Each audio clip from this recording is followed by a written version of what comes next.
Hello दोस्तों आज आपको बताने वाले हैं बीम के बारे में।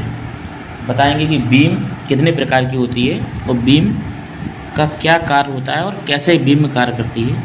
इस वीडियो में आपको पूरा जानकारी देने वाले हैं। तो दोस्तों सबसे पहले बीम की डेफिनेशन जान लेते हैं कि बीम एक ऐसा एक्स सेक्शन की छड़ है, ठीक है, जिस पर लगने वाले लोड बीम की एक्सिस के परपेंडिकुलर होते हैं। समझ रहे? परपेंडिकुलर मतलब लंबरूप, मतलब सीधा, ठीक है, होते हैं। बीम पर हमेशा ट्रांसफ़र लोड कार्य करता है, ठीक है। जैसे मान लो कि ये कोई बीम है, ये वाली बीम है, ठीक है।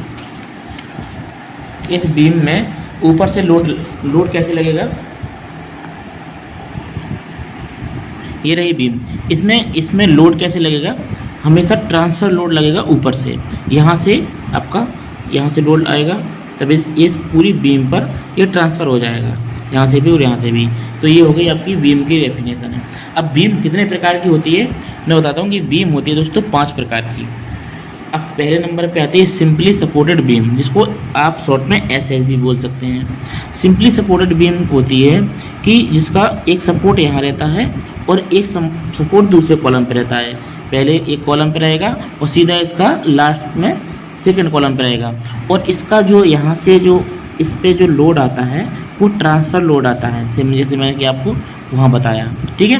तो ये हो गई आपकी सिंपली सपोर्टेड बीम। अब इसके बाद आती है दूसरी, आती है कैंटिलीवर बीम।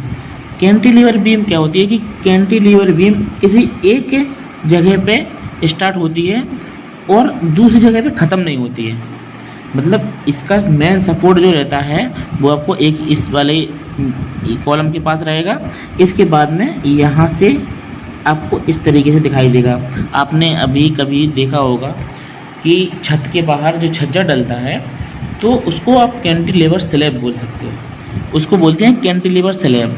तो क्या होता है कि छज्जा होता है तो वो जो ये वाली बीम रहती है इस वाली बीम से सटा हुआ होता है, जैसे कि आपने देखा होगा इस तरीके का, ठीक है, इस तरीके का रहता है, ठीक है। लेकिन उसका दूसरे कोने का सपोर्ट कहीं नहीं रहता है, उसका जो भी पूरा सपोर्ट रहेगा आपका एक ही स्थान पर रहेगा। उसको क्या बोलते हैं? कैंटिलीवर स्लैब, ठीक है। आप इस तरीके से बोल सकते हैं ये जो बीम है ये कैंटिलीवर है, ठीक है। इसके बाद आती है ओवर हेडिंग बीम। देखो एक तो हो गई simply supported beam, cantilever beam. अब आती है over heading beam. Over heading beam में क्या है कि इसमें क्या है कि जो 2 कॉलम रहेंगे, एक इसका सपोर्ट यहाँ पे रहेगा और एक सपोर्ट यहाँ पे रहेगा। दोनों सपोर्टों के आधा इस तरफ निकली रहेगी थोड़ी और थोड़ी इस तरफ निकली रहेगी। आपने देखा होगा घर मकानों में कि कहीं जैसे मान लो बीम डल रही है तो उसका एक कॉलम यहाँ पे है, थोड़ा सा यहाँ निकला रहेगा, थोड़ा यहाँ निकला रहेगा। ये आपके 2 कॉलम हो गए और थोड़ा यहाँ निकला और यहाँ निकला। इसको बोलते हैं ओवर हेडिंग बीम, ठीक है। इसमें भी ट्रांसफ़र लोड ही लगता है, यहाँ पे भी लगेगा, लेकिन सबसे पहले जिसमें ट्रांसफ़र लोड लगेगा वो आपका बीच में आएगा। इसके बाद आएगा इस सेकंड तरफ और बाद में थर्ड में, ठीक है। अब इसके बाद आती है ओवर हेडिंग बीम भी हो गई। फिर आती है कंटिन्यूस बीम। कंटिन्यूस बीम में आपको देख कर ही, आप पढ़कर ही आपको समझ में आ रहा है वो कंटिन्यूस मतलब लगातार, कि जो एक कॉलम से ख़त्म होती है दूसरे कॉलम पे जाती है। और सबसे लंबी बीम अगर होती है तो कंटिन्यूस बीम होती है। ये हमेशा कंटिन्यूस बीम हमें कभी भी एक कॉलम, कभी भी 2 कॉलम पे नहीं रहती है, 1 या 2 कॉलम पे नहीं रहती है। इसमें बहुत सारे कॉलम में होते हुए जाती है, इसलिए उसको बोलते हैं कंटिन्यूस बीम। हो सकता है यहाँ से लेके यहाँ तक जाती है, ये कंटिन्यूस बीम जा रही है। अब ऐसा तो होगा नहीं कि ये बहुत 100 मीटर की लंबाई तक ये कंटिन्यू चली जाए, उसके लिए सपोर्ट की ज़रूरत भी रहती है, समझ रहे ना। तो इस तरीके का सपोर्ट ही आपके कॉलम रहते हैं। इसके बाद आती है लास्ट 5 नंबर, ये आती है फिक्स्ड बीम।